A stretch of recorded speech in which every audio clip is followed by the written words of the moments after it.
Today we're going to resume coloring, so you should have all your value in. If you've got this in, you're ready to continue doing the coloring part. And if you haven't finished adding your value, you need to go ahead and finish doing that. So I'm going to start with my clouds. And what you do is you start in the dark part and you color over. And you don't press down as hard. You lighten up your pressure. You're not coloring as hard as you were when you added the value. And so what you can see is this really nice dark to light happening here. And so I'm starting in the dark areas and I'm pulling down and away. This one I'm pulling up like that. And then for my sun, I'm going to start in the dark area and work my way over. And so as I'm pressing down, I'm releasing my pressure and not pressing as hard as I move away from the dark area. And this makes a really nice dark to light. As you can see here, same thing, starting in the dark area and pulling away. Starting in the dark area and pulling away. Starting in the dark area and pulling away. And then what I'll do is I'll come in and finish in between those areas.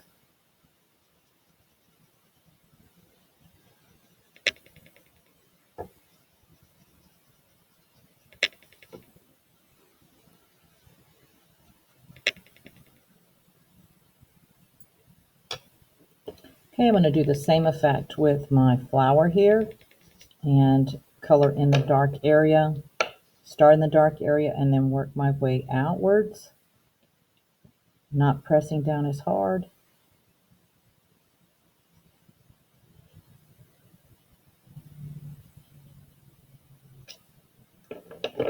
I'm now going to move to my little grass area here and once again start in the dark area and work my way down.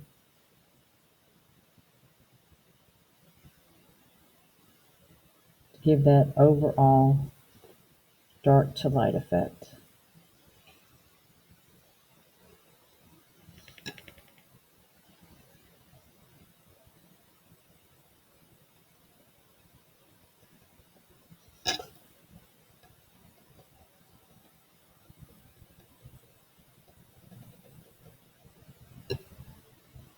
And I'm way down here doing the same.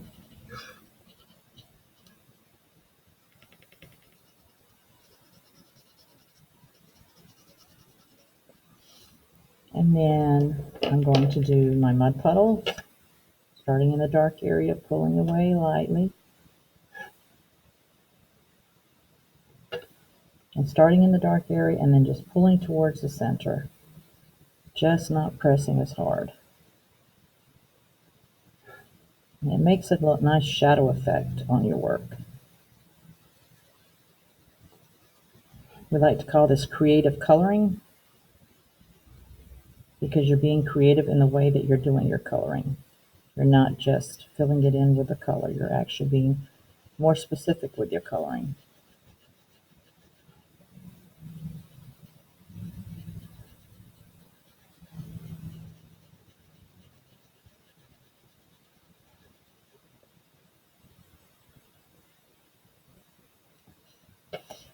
Okay, I'm going to do the little bee, fill him in. And then now I have to do all of this green. So I'm going to start here around the little piggy, pulling away.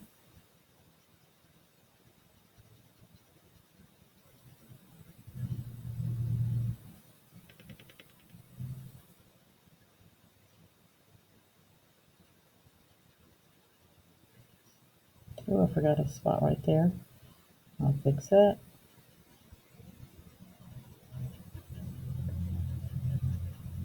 And the point is to try to blend it as smooth as you can.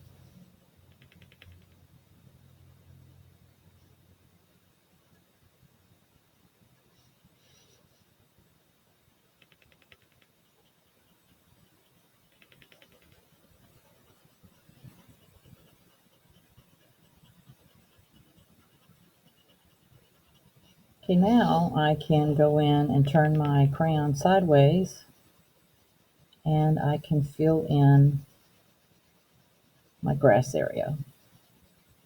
Down here, same thing. I'll just come around, and I can color right on top of that Sharpie, and it won't matter at all. Okay, so the last thing I'm going to do is color my Piggy Pig. Now, if you have a sky background, you are not required in land. You are not required to fill in the background unless you'd like to. But if you have an outer space, then you need to fill in the whole thing. So I'm going to go ahead and do the little piggy, and I'm working on my indigo color here. Indigo kind of looks like blue, but it's actually a mixture of blue with purple or violet. So I'm going to work on that first.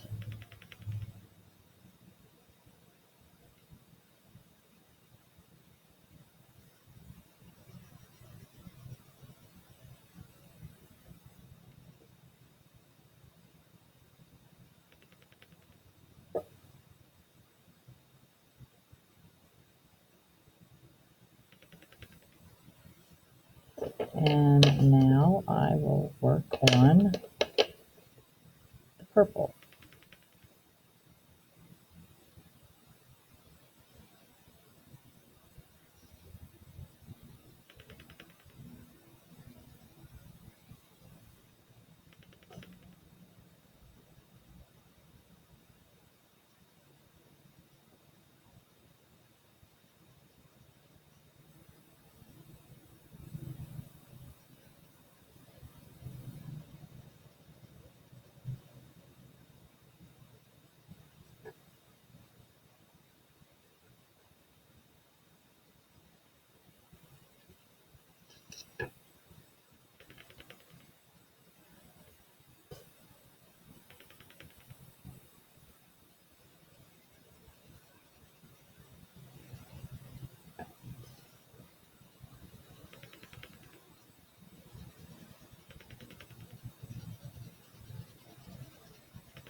Okay, now that you are finished coloring your Piggy Pig, it is time to turn it in. So you're going to go back to the assignment and take a picture and turn it in.